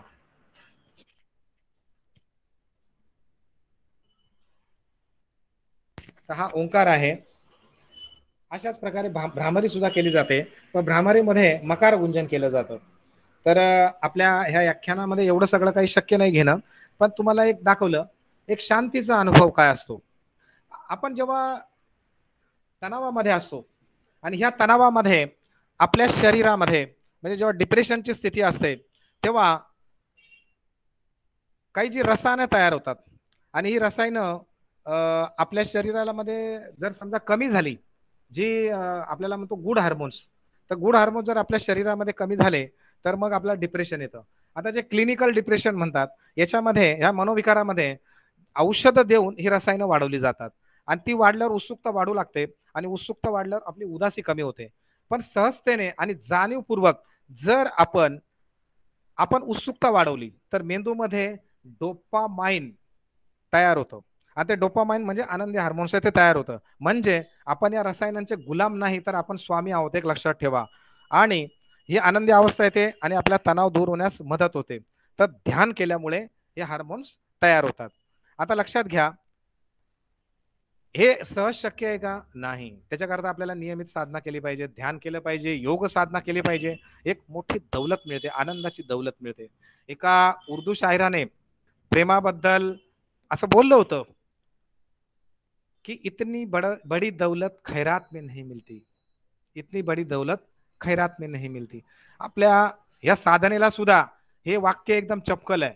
आपल्याला एवढा आनंद मिळतो, ही आनंदी अवस्था मिळते कुठले औषधाविना, ही एक मोठी दौलत आहे आणि त्यासाठी साधना करावी लागते, योग करावा लागतो, ध्यान करावं लागतं. आता तणावामध्ये काय होतं, आपण दुःखामध्ये बुडून जातो. दुःखाला अंधाराची उपमा दिलेली आहे. मला तुम्ही सांगा, अंधारा शब्द खरा आहे का? नाही. अंधारा शब्द बिलकुल खोटा आहे. जर तुम्ही प्रकाशाला विचाराल का तुम्ही अंधार पाहिलायस का, तर तो सांगेल नाही, मी अंधार नाही पाहिला. तर अंधार म्हणजे प्रकाशाचा अभाव. त्याप्रमाणे दुःख म्हणजे सुखाचा अभाव. तर एक लक्षात ठेवायचं की हे आपण दूर केलं पाहिजे. ताणतणावावर नियोजन केलं पाहिजे आणि ताणतणावावर जर आपण नियोजन केलं तर आपण चांगल्या प्रकारे आपण याच्यावर यश मिळवू शकतो. आता आपण जी काही आसनं आहेत, तर आसनामुळे सुद्धा ताणतणाव दूर होण्यास मदत होते. तर आपल्याला दीपेश सर प्रॅक्टिकल करून दाखवतील आसनासाठी. ध्यान आपण सगळ्यात शेवटी घेणार आहोत. तर पहिलं आसन आहे ताडासन. दीपेश सर कॅमेरा असा सेट करा का तुम्ही पूर्ण दिसायला हवेत. तर याच्यामध्ये ताडासनामध्ये डाव्या हातामध्ये तुम्ही स्वतः पण करू शकता. बाकीचे लोक जर तुम्ही कॅमेरे जर ऑन केले तर मला दिसू शकेल यावेळेस. फक्त कॅमेरा ऑन करा, माईक ऑन करू नका. ज्यांना शक्य असेल त्याने कॅमेरा ऑन करू शकतात. डाव्या हातामध्ये उजवा हात ठेवा, पाय जवळ ठेवा, दोन्ही हात वरच्या बाजूला घ्या, वरच्या बाजूला स्ट्रेच करा, दोन्ही हात वरच्या बाजूला स्ट्रेच करा. टाचा उचला आणि समोरच्या एखाद्या बिंदूवर कॉन्सन्ट्रेट करा. मूलबंद याच्यामध्ये लागला पाहिजे, म्हणजे गुदामार्गावर खेचून घ्यायचा आहे. सर्व मसल्स वरच्या बाजूला खेचून घ्या. यामध्ये सगळ्या मसल्सला मजबूती मिळते. या हळूहळू खाली, रिलॅक्स. ताडासन लहान मुलांमध्ये उंची वाढवायचं काम करतं. आता जर मोठी माणसं असतील तर त्याच्यामध्ये त्यांची उंची नाही वाढू शकत. लहान मुलांना प्रकारे जर आहार दिला तर त्यांची उंची वाढवू शकते. त्यासाठी लहान मुलांना शेवगा आहे, म्हणजे ड्रमस्टिक आहे, बदाम आहेत, तर या अशा प्रकारचा आहारामध्ये काकडी आहे, सलाड सगळ्या प्रकारचं जर अशा प्रकारचा जर आपण आहार दिला, ड्रायफ्रुट्स आहेत, तर त्यांची उंची निश्चित प्रकारे वाढू शकते. दुसरं आपण आसन पाहणार आहोत संतुलन आसन म्हणतात याला. जेव्हा तुमचं जे मन असतं हे भरकटलं जातं आणि हे भरकटलेलं जे मन असतं हे काम करत नाही, त्याचं संतुलन होण्यासाठी ताडासन त्याबरोबर वृक्षासन सुद्धा फार महत्वाची भूमिका बजावतं. साधारणपणे या आसनामध्ये झाडाचा आकार तयार होतो म्हणून याला वृक्षासन म्हटलेलं आहे. आता हे जे वृक्षासन आहे ते कसं करतात बघा. दोन्ही पाय जवळ घ्या, डावा पाय फोल्ड करून घ्या, दोन्ही हात जोडून वरच्या दिशेने घ्या, दोन्ही हात जोडून वरच्या दिशेने. बघा दीपेश सरांनी केलेलं आहे. याच्यामध्ये हात वरच्या बाजूला खेचायचे, नजर समोर. बघा इकडे सुषमा जावळे मॅडमने सुद्धा केलेलं आहे, खूप छान, सुंदर. या खाली. तर अशाच प्रकारे आपण दुसऱ्या बाजूने सुद्धा करू शकतो. तर हे जे वृक्षासन, ताडासन ही आसनं संतुलन आसनं आहेत. आपल्याला याच्यामध्ये बॅलन्स करावा लागतो शरीराचा, त्याबरोबर मनाचा बॅलन्स सुद्धा चांगल्या प्रकारे होतो. तर त्याचबरोबर अर्ध मत्स्येंद्रासन आहे, सर्वांगासन आहे, मत्स्यासन आहे, कंदरासन आहे, चक्रासन आहे, भुजंगासन आहे, शलभासन आहे, त्याच्यानंतर नौकासन आहे, धनुरासन आहे, पश्चिमोत्तानासन आहे, आकर्ण धनुरासन आहे. अशी बरीचशी आसनं आहेत. गोमुखासन आहे का जी आपली ताणतणाव दूर करण्यासाठी फार महत्वाची भूमिका करतात. सगळ्यात महत्वाचं म्हणजे शवासन. शवासन सगळ्यांना आवडतं, पण शवासनामध्ये झोपणं म्हणजे शवासन नाही. त्याच्यामध्ये तुम्हाला पूर्णपणे जागृत राहायला लागतं, पूर्णपणे संवेदनांचा अनुभव घ्यायचा असतो, एक शांतीचा अनुभव घ्यायचा असतो. तर अशा प्रकारे सगळ्यात अवघड आसन शवासन आहे. तर आपण शवासनाचा सुद्धा अभ्यास करून तणावावर आपण मात करू शकतो. याचबरोबर आपण सकाळी लवकर उठलं पाहिजे, मॉर्निंग वॉक केला पाहिजे. मुलांनी तासभर तरी मैदानी खेळ खेळले पाहिजेत. आपली रोजचे कामे रोजच्या रोज केली पाहिजेत. एखादा तरी छंद, मग तुम्ही गाणी ऐकत असाल, भजनं ऐकत असाल, असं काहीतरी, किंवा चित्र काढत असाल, एखादा मैदानी खेळ, काही पण एखादा तरी छंद जोपासायला पाहिजे.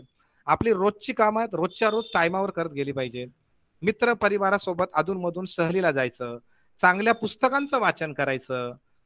आता सगळ्याच तणावांची उत्तरं तुम्हाला मिळतील असं नाही. प्रत्येक तणाव जो असतो ते तुम्हाला त्याचं उत्तर मिळेल असं नाही, पण तुमची एक आनंदी भावना असली पाहिजे. आपलं दुःख, आपल्या वेदना किती वेळ कवटाळत बसायच्या. आपलं घर, नोकरी, धंदा या पलीकडे बऱ्याच गोष्टी आहेत, त्या आपण बघण्याचा प्रयत्न करायचा.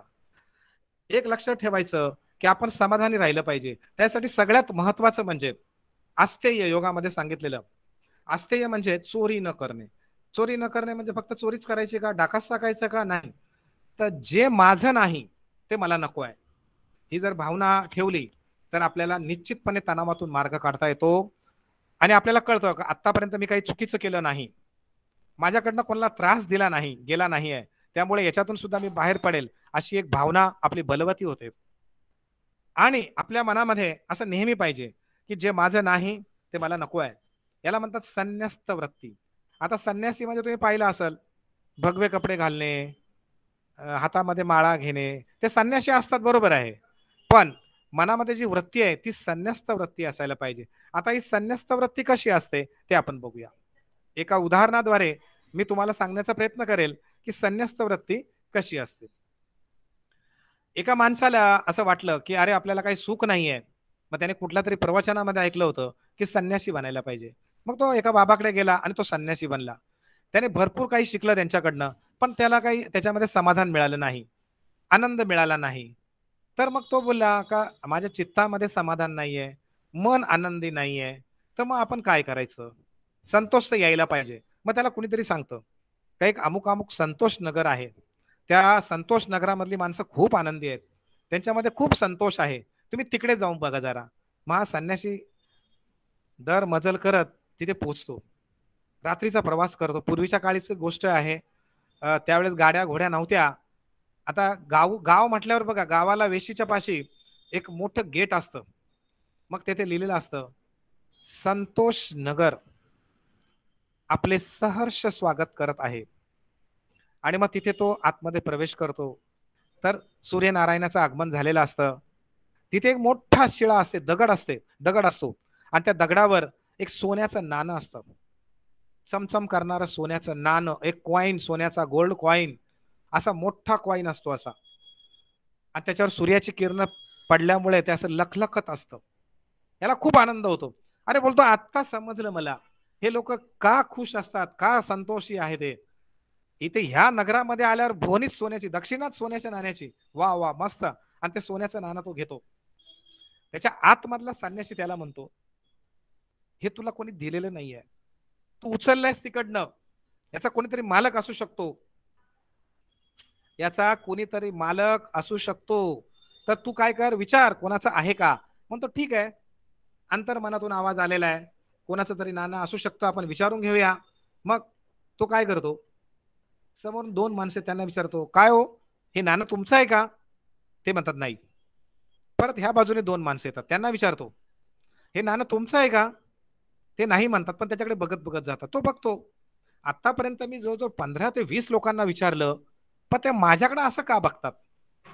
नंतर बघतो आता इकडेही कोणी दिसत नाही, तिकडेही कोणी दिसत नाही, पण एक माणूस दिसतो, पांढरे शुभ्र कपडे घातलेला, डोक्यावर काहीतरी पांढरं शुभ्र गाठोडं, एक धोबी असतो, तो परीट. तो तिकडनं डोक्यावर ओझं घेऊन नदीवर कपडे धुवायला जात असतो. तो बोलतो लास्ट हा माणूस. आता ह्या माणसाला विचारेल मी का हे नाणं तुझं आहे का. जर समजा हे नाणं त्याचं नाही असं तो म्हटला, तर या नाण्याचा मालक मीच. तो परीट जवळ येतो. त्या परीटाला तो विचारतो, हे नाणं तुझं आहे का.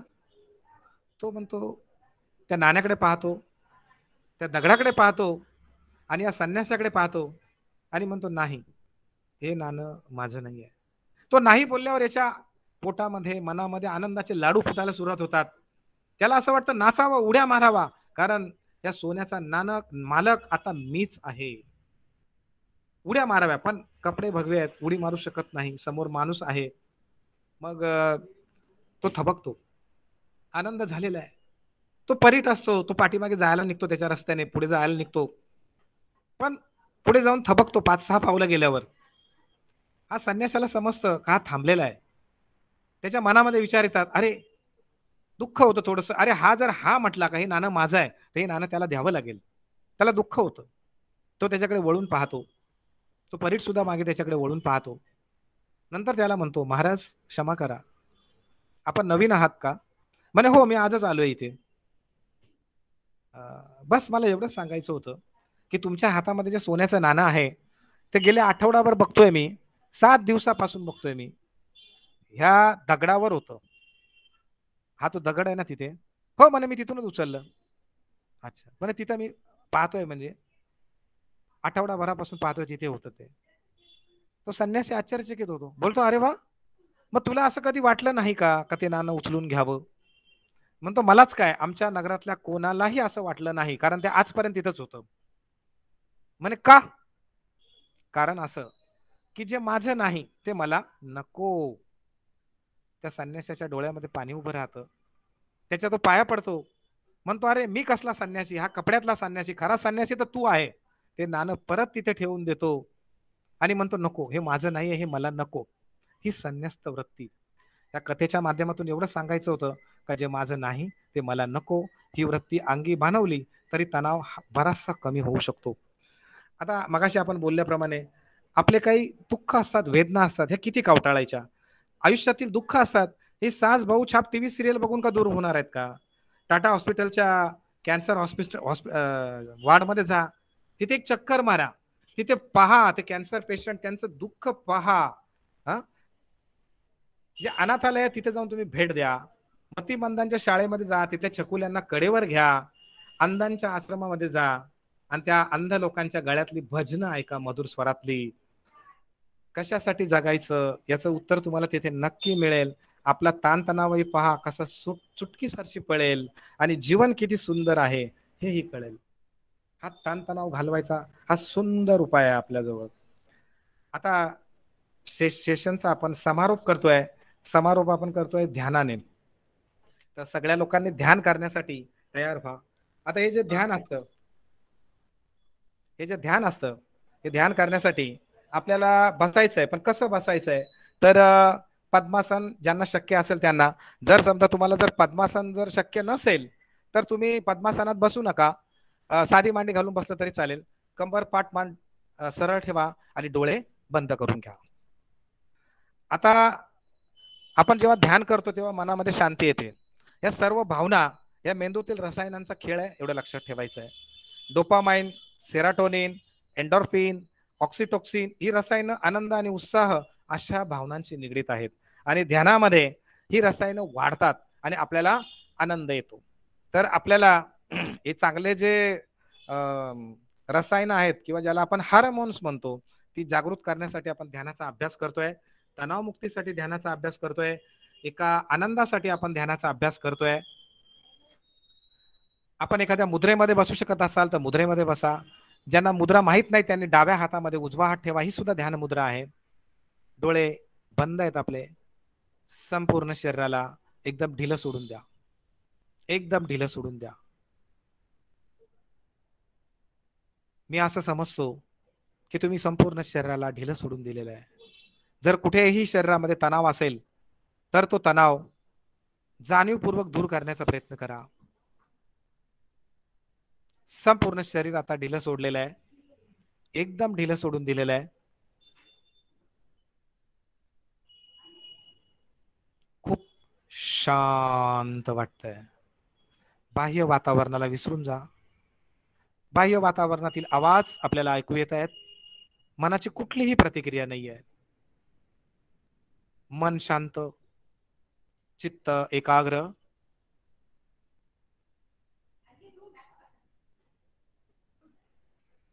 आपलं शरीर आणि मन पूर्णपणे ध्यानासाठी एकाग्र झालेलं आहे.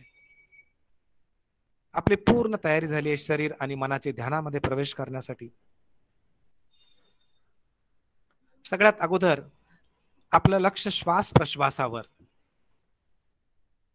हळुवारपणे श्वास भरला जातोय, हळुवारपणे श्वास बाहेर येतोय. यासाठी आपल्याला कुठल्याही प्रकारची मेहनत करावी लागत नाहीये.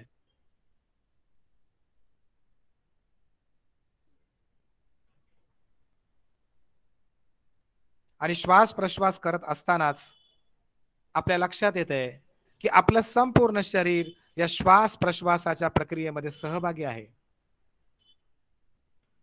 संपूर्ण शरीरामध्ये जी सूक्ष्म हालचाल होते श्वास प्रश्वासाच्या प्रक्रियेमध्ये, ती पाहण्याचा प्रयत्न करा, अनुभवण्याचा प्रयत्न करा.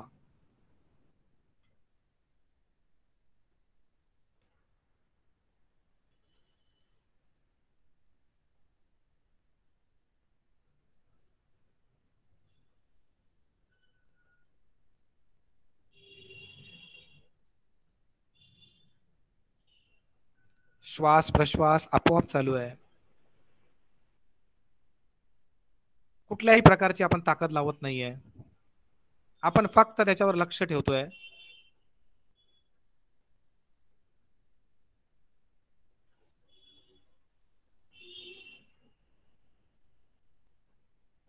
जणू काही आपण पहारेकरी आहोत, या श्वास प्रश्वासाचे पहारेकरी. त्याच्यावर आपण अनुसंधान ठेवतोय, लक्ष ठेवतोय.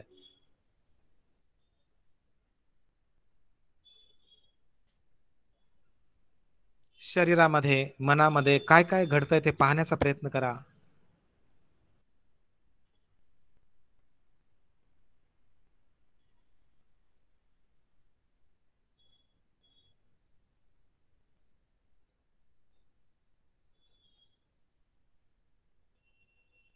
श्वास प्रश्वासावर लक्ष देतानाच आपल्या लक्षात आलंय की संपूर्ण शरीरामध्ये आपल्याला कंपन जाणवत आहेत. आपलं लक्ष पायाच्या तळव्यापासून गुडघ्यापर्यंतच्या भागामध्ये, गुडघ्यापासून कमरेपर्यंतच्या भागामध्ये, कमरेपासून वर पोटाचा भाग, छातीचा भाग, पाठीचा संपूर्ण भाग. ही ऊर्जा खांद्यामधून हातांच्या बोटांमध्ये प्रवेश करते. हातांच्या बोटांच्या टोकावर ऊर्जेचा वेगवान प्रवाह आपण अनुभव करतोय. ही चेतना, ही ऊर्जा मानेमधून चेहऱ्यामध्ये, संपूर्ण शरीरामध्ये आपण ऊर्जेचा अनुभव करतोय.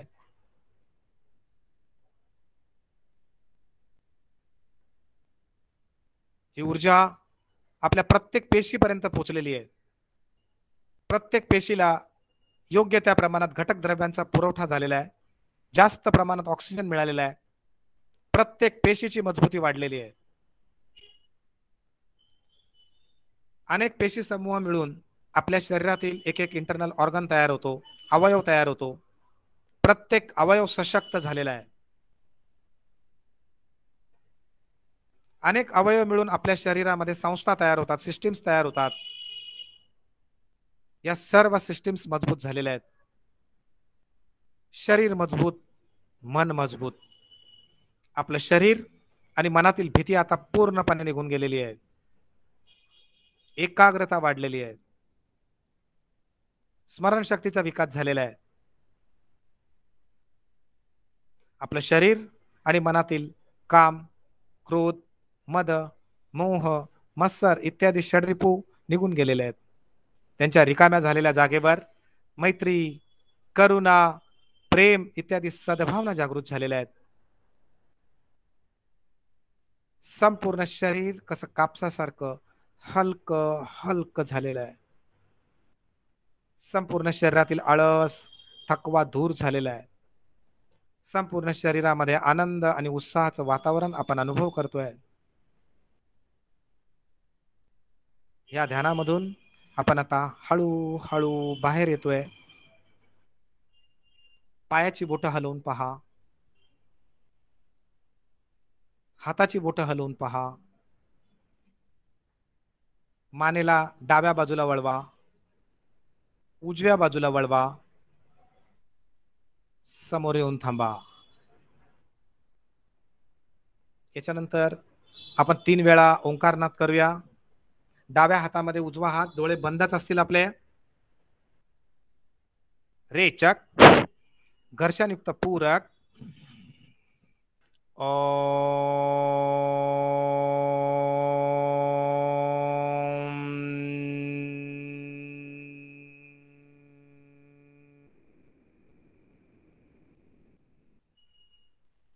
पूरक.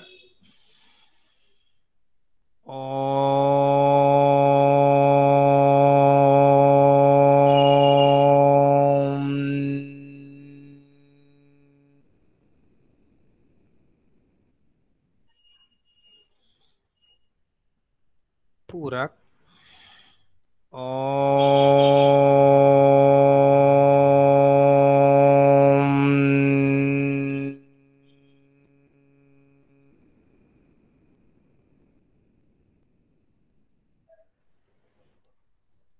शांत शांत. दोन्ही हाताचं घर्षण करा, जोरदार घर्षण करा. गरम झालेले हात आपल्या चेहऱ्यावरून फिरवा.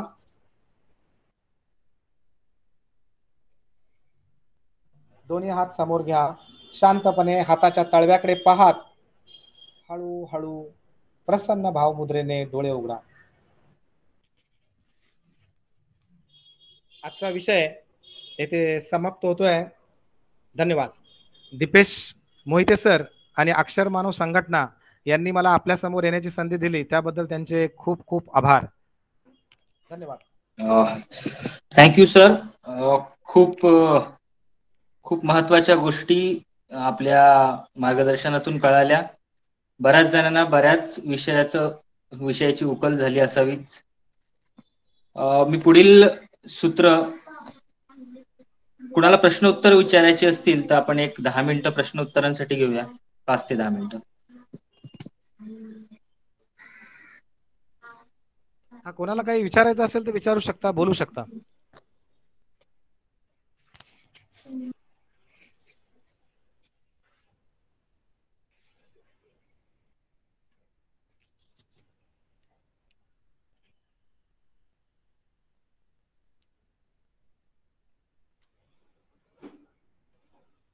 Hello.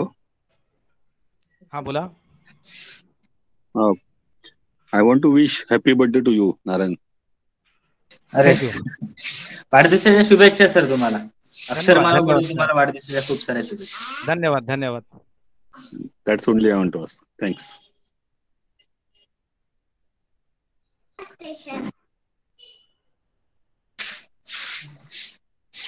ठीक आहे सर, आपण पुढील कार्यक्रम घेऊया. पुढील मी प्रणवती मॅडम, आमच्या अक्षर मानव महाराष्ट्र राज्य प्रमुख यांना विनंती करतो की त्यांनी 2 शब्द बोलावे.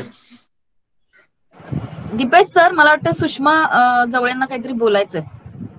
विचारा मॅडम. तुम्ही बोला. एक हा, मिनिट, बोला. तुमचा माईक म्यूट आहे. 1 मिनिट सुषमा ताई, 1 मिनिट. दीपेश सर, त्यांना अनम्यूट करा. सर, आपण आता तुम्ही सांगितलं की टेन्शन असं आपण दूर करू शकतो, पण समोरचा माणूस आपल्याला बार बार टेन्शन देत असेल तर आपण काय करायचंय? हा, खूप छान प्रश्न आहे. समोरचा माणूस जर आपल्याला बार बार टेन्शन देत असेल तर आपण काय करायचं? आता याच्यामध्ये एक आहे का, सगळ्यात अगोदर तटस्थता आपल्याला शिकली पाहिजे. तटस्थता म्हणजे काय? आता जे आपण ध्यान केलं त्या ध्यानाचा उपयोग याच्यामध्ये होतो. जेव्हा तुम्ही तटस्थ भावाने राहता त्यामुळे त्याची आपल्याला बाधा होत नाही. आता जेव्हा ध्यान करताना आपण काय केलं, पूर्णपणे तटस्थ होतो. म्हणजे आपण फक्त लक्ष देत होतो, काय घडतंय ते घडू देत होतो. आपण त्याच्यामध्ये कुठली इन्व्हॉल्वमेंट नव्हती. त्याप्रमाणे आपण लक्ष दिलं पाहिजे. आता बऱ्याच वेळा काय होतं माहितीये का, लोक तुम्हाला खूप प्रकारे ताण देत असतात आणि ज्यावेळेस ते तुम्हाला ताण देतात तर मग ते आपल्या डोक्यामध्ये घुसतो. तो राग, द्वेष आपल्या डोक्यामध्ये घुसतो आणि आपल्याला तणाव निर्माण होतो. तर एकदा असाच एक प्रसंग झाला होता, त्याच्यातून ही गोष्ट क्लिअर होईल. भगवान बुद्धांना नामोहरम करण्यासाठी, म्हणजे त्यांचं खूप मोठं शिष्यगण होते. तर त्या एका राजाला खटकलं ते, आणि राजाने काही माणसांना पाठवलं का हा माणूस बदनाम झाला पाहिजे, त्याला काही पण करा, शिव्या द्या, काही करा, तर तो बदनाम झाला पाहिजे. तर मग काही लोक आले आणि ते समोरून त्यांना शिव्या द्यायला लागले. ते उभे राहिले, शांतपणे उभे राहिले. त्यांच्या चेहऱ्यावरची प्रसन्नता जरा सुद्धा कमी झाली नाही आणि त्या लोकांनी शिव्या दिल्या. आणि शिव्या दिल्याच्या नंतर मग भगवान बुद्धांनी विचारलं, ते थकले शिव्या देऊन देऊन. मग ते भगवान बुद्धांनी त्यांना विचारलं, झालं का तुमचं? जर राहिला असेल तर बोलून घ्या. तर नाही बोले, झालं. ते थकले, त्यांचं तोंड दुखायला लागलं, आता काय बोलणार. मग ते निघून गेले. तर ते निघून गेले. भगवान बुद्ध सुद्धा पुढे कार्यक्रमाच्या ठिकाणी निघाले. तर पाठीमागे भगवान बुद्धांच्या शिष्य परिवारातील काही नवीन लोक होते. त्यांच्यामध्ये ऍक्च्युली ते बुद्धत्व उतरलंच नव्हतं.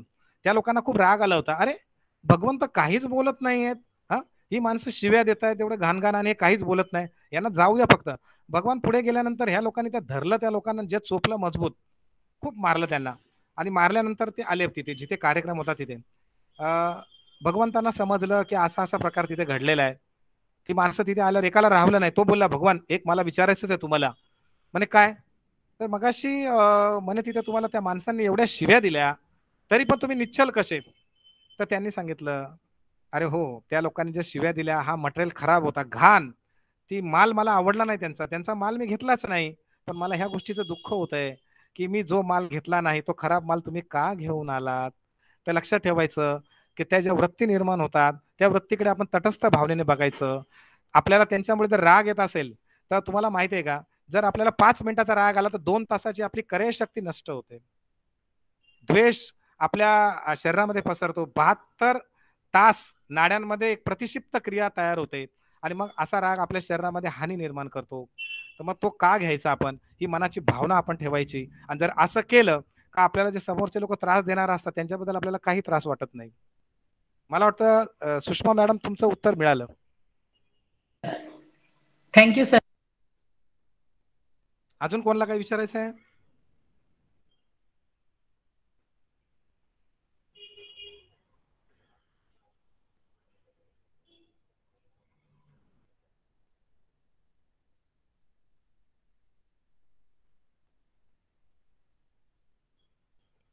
सर, तणावामध्ये जे श्वसनाचं जे प्रमाण असतं, बऱ्याच वेळा तणावामध्ये श्वसनाचं प्रमाण खूप वाढतं किंवा कधी कधी खूप कमी होतं. तर या श्वसनाच्या इम्बॅलन्सला आपण बॅलन्स कसं करावं? हा पण प्रश्न खूपच छान आहे. जेव्हा आपल्याला तणाव येतो तेव्हा एकतर आपलं फुफ्फुस जे असतं ते खूप जोरजोरामध्ये हे होतं, धडकतं. पण प्रत्यक्षामध्ये उथळ श्वास होतो. आणि आपल्या शरीरामध्ये मी सांगितलं तणावाच्या वेळेस नक्की काय होतं. तर आपल्याला जर समजा श्वास प्रश्वासावर जर नियंत्रण करता आलं तर तणावावर नियंत्रण येतं. म्हणजे श्वासावर जर नियंत्रण केलं तर मनावर नियंत्रण येतं. मनावर नियंत्रण आलं का शरीरावर आणि मग तणावावर सुद्धा नियंत्रण येतं. त्याच्यासाठी प्राणायामाचा अभ्यास आहे आणि सजगतेचा म्हणजे ध्यानाचा अभ्यास आहे. जर तुम्ही त्याच्याकडे असे सहज बघू शकता, उदाहरणार्थ असं गृहीत धरा का रस्त्यामध्ये एखादा अपघात झालेला आहे आणि त्या अपघाताकडे तुम्ही पाहतायत, तुम्ही हळहळ व्यक्त करता, अरे अरे अरे ते तरुण मुलगा होता हो, चुकीचं झालं, असं नाही व्हायला पाहिजे, पडलाय, खूप लागलंय त्याला. पण जर समजा आपल्या संबंधित एखादा व्यक्ती असेल, घरातला असेल, नातेवाईक असेल आणि आपल्या समोर जर तो प्रसंग घडला तर आपण तटस्थतेने पाहू शकत नाही, आपण त्याच्यामध्ये इन्व्हॉल्व होतो. या 2 गोष्टीमधला फरक लक्षात घ्या. प्रत्येक गोष्टीमध्ये घुसत नका जाऊ. तुम्ही जेवढे तटस्थ राहाल तर तुम्हाला तणाव कमी येईल. राहिला प्रश्न श्वास प्रश्वासाचा. जेव्हा तुम्ही प्राणायामामध्ये चांगल्या प्रकारे महारत हासिल कराल तेव्हा श्वास प्रश्वासावर नक्की नियंत्रण येतं. आणि श्वास प्रश्वासावर जर नियंत्रण आलं, मी मगाशी सांगितलं होतं प्रत्येक वेळेस आपला श्वास वेगळा असतो. झोपताना वेगळा, जेवताना वेगळा, आनंदामध्ये वेगळा, दुःखात वेगळा. तर त्या श्वासावर नियंत्रण येतं आणि ती स्थिती साक्षी भावाची येते. मग त्यावेळेस आपण फक्त बघतोय, हे मी पाहतोय, ना आनंद होत ना दुःख होत. ही अवस्था खूप चांगली अवस्था आहे आणि त्याद्वारे आपण मनावर नियंत्रण करू शकतो. Thank you sir. सर मला एक विचारायचं, आणखी कोणाचे प्रश्न? दीपेश सर, आपण प्राणायाम किंवा योगा करतो आणि मेडिटेशन करतो, यामध्ये किती वेळ अंतर असायला पाहिजे? म्हणजे योगा करताना आपल्या श्वासाची गतीही वाढून जाते आणि ध्यान करतो तेव्हा आपल्या श्वासाची गतीही संथ असते. तर हे आपण दोन्ही सोबत करू शकतो का? बिलकुल सोबत करू शकतो. पण जेव्हा तुम्ही आसनं करता आणि प्राणायाम करता या दोघांच्या मध्ये एक 10 ते 15 मिनिटाचं अंतर असायला हवं. आणि त्या अंतरमध्ये त्याच्यात आपण शवासन करायचं आहे, संपूर्ण शरीराचं शीतलीकरण करायचं आहे. आणि जेव्हा तुम्ही प्राणायाम करता तर प्राणायामाने तुमचं ऑलरेडी श्वास प्रश्वास हा नियंत्रित झालेला असतो. त्याच्यानंतर तुम्ही प्राणायामाच्या नंतर शेवटी काही वेळ शवासन करताच, त्याच्यानंतर तुम्ही लगेच ध्यान करू शकता. Okay sir, thank you. आणखी कोणाचे प्रश्न?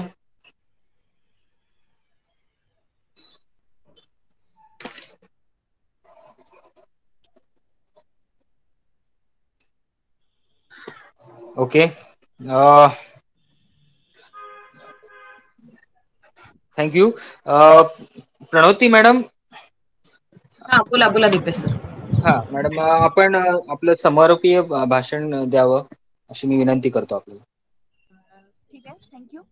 सगळ्यात प्रथम खरं तर आयोजकांचे आभार की आभार प्रदर्शनासाठी त्यांनी मला संधी दिली आणि एवढा छान कार्यक्रम आजच्या दिवशी. आज बरेच चांगले योग आहेत. सरांचा वाढदिवस आहे, आपण yoga day in advance celebrate करतो आहोत आज. तसं बघायला गेलं तरी पाश्चिमात्य देशाच्या संस्कृतीप्रमाणे आज फादर्स डे पण आहे. तर या सगळ्यासाठी तुम्हाला सगळ्यांना खूप खूप शुभेच्छा. खूप छान सेशन झालं आजचं.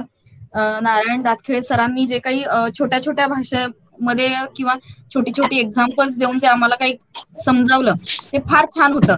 कारण बऱ्याच वेळा आपण जेव्हा लेक्चर्स ऐकतो किंवा खूप मोठे मोठे शब्द येतात किंवा थोडं आकलनाच्या पलीकडे असतात ह्या गोष्टी.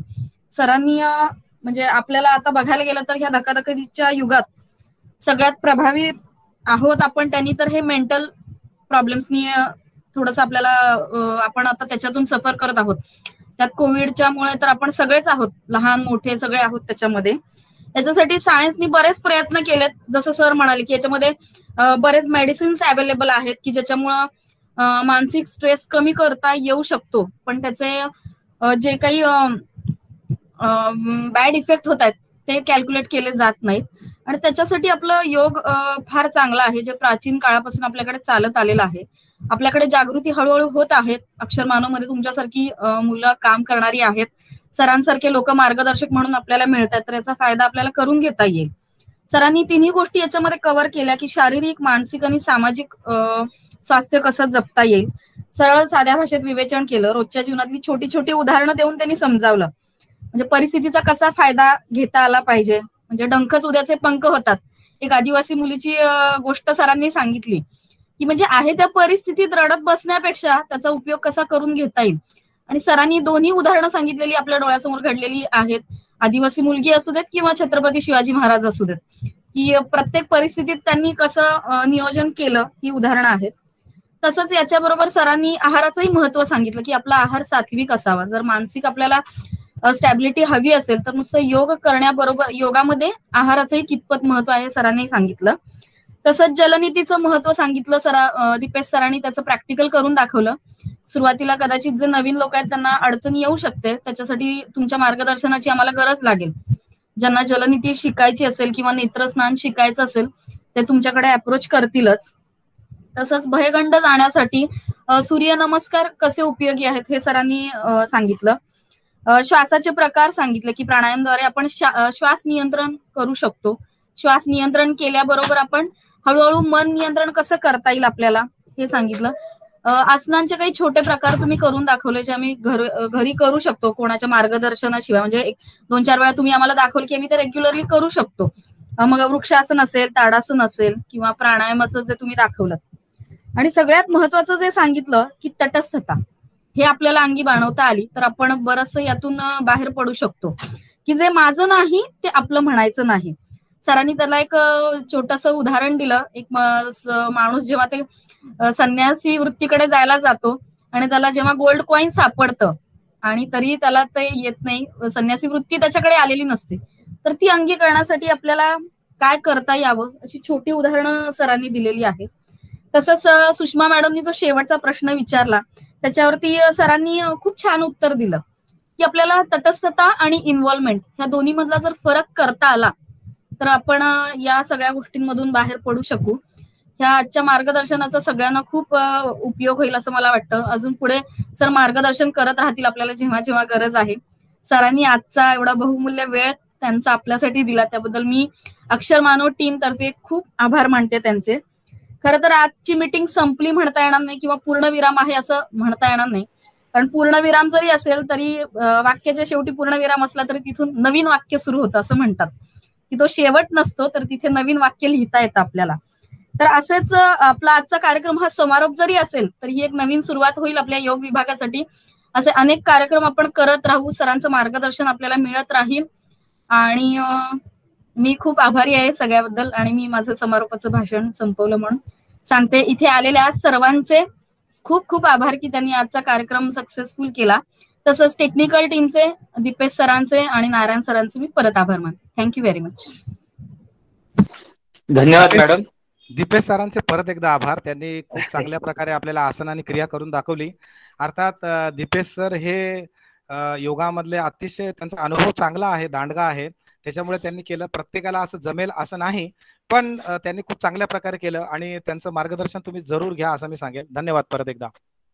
Thank you sir. हे आपल्याच मार्गदर्शनातून आम्ही घडलेलो आहोत आणि यापुढेही असाच प्रचार आणि प्रसार योगाचा आम्ही नक्कीच तुमच्या प्रेरणेने करत राहू.